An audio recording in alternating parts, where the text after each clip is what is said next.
ان سب کو کی ڈھارس بندھاتے ہوئے میدان کارزار کا رخ کرتے ہیں۔ اللہ اکبر۔ ابھی ذرا سورج بلند ہوا تھا، حضرت امام حسین کے ساتھیوں نے کہا کہ اے حسین، تم تو کہتے تھے کہ یہ لوگ ہمیں پہچان لیں گے، ہماری عظمتوں کو پہچانیں گے، لیکن ان کی صف بتا رہی ہے کہ یہ تو ہمارے خون کے پیاسے نظر آ رہے ہیں، یہ تو ہمارے ساتھ جنگ کرنا چاہتے ہیں۔ حضرت امام حسین نے ابن سعد سے کہا اے ابن سعد، کیا تم واقعی مجھ سے جنگ کرو گے؟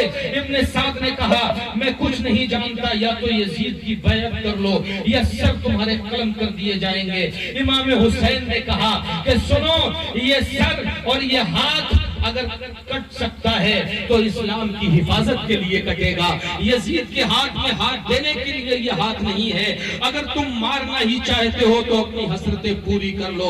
اللہ اکبر۔ ادھر وہ حر کہ جس نے پہلی محرم کو حضرت امام حسین کو کربلا کے دشت میں اترنے پر مجبور کر دیا تھا، وہ ابھی تک یزید کی فوج میں تھا۔ ابن سعد کے جب تیور دیکھے تو حر کپ کپانے لگے، جسم پر راشا طاری ہو گیا، جسم پر کپ کپی، ماتھے پر پسینہ۔ ابن سعد نے حر کی حالت دیکھی تو کہا اے حر، میں تمہاری حالت غیر دیکھ رہا ہوں۔ حر نے کہا اے ابن سعد، کیا تو واقعی حسین سے جنگ کرے گا؟ ابن سعد نے کہا کہ ابن زیاد کا آرڈر ہے، میں جنگ کے علاوہ کچھ اور نہیں کر سکتا۔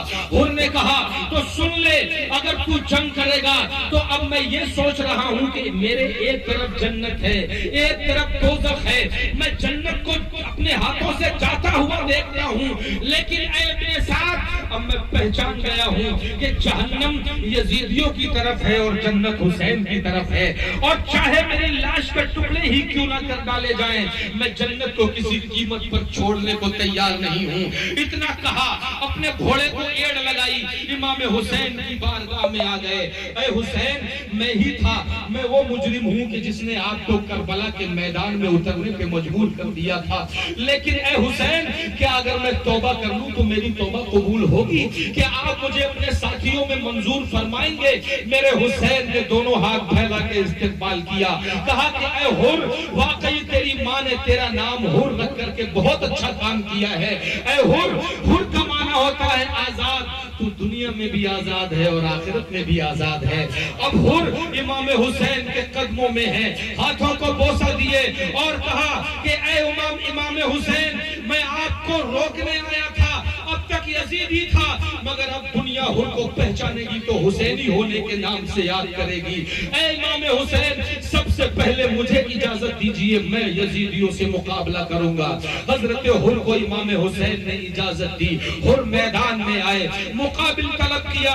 ابن سعد للکارا کہ اے حر، جب مجھ سے کوئی کوفہ کے کسی نامور بہادر کا نام پوچھتا تھا تو میں تمہارا نام لیتا تھا، مگر تمہیں کیا ہو گیا؟ تم بہادروں کی فوج چھوڑ کے 72 کے ساتھ جا ملے۔ حر نے کہا کہ اے نادان، اب تک میں اندھا تھا، مگر امام حسین کی رفاقت نے میری آنکھوں کو کھول دیا ہے، میں نے سچائی کو پہچان لیا ہے، تو جہنم کے قریب ہے، حسین جنت کے جوانوں کے سردار ہیں، جنت حسین کی طرف ہے، اس لیے میں حسین کی طرف سے لڑنے آیا ہوں۔ باتیں بعد میں کرنا، اور میرے مقابلے میں بھیج کسی کو جس کو اس کی ماں نے بہادر جنا ہو۔ ابن سعد کے کہنے پہ سب سے پہلے یزید کی طرف سے ابن زیاد اور زیاد کے آزاد کردہ غلام نکلے، حر کے مقابلے میں آئے۔ حر نے تلوار کو فضا میں لہرایا، دونوں کی گردنوں کو کاٹ دیا۔ حر کی تلوار دیکھتے رہیے نیشنل آنکھیں۔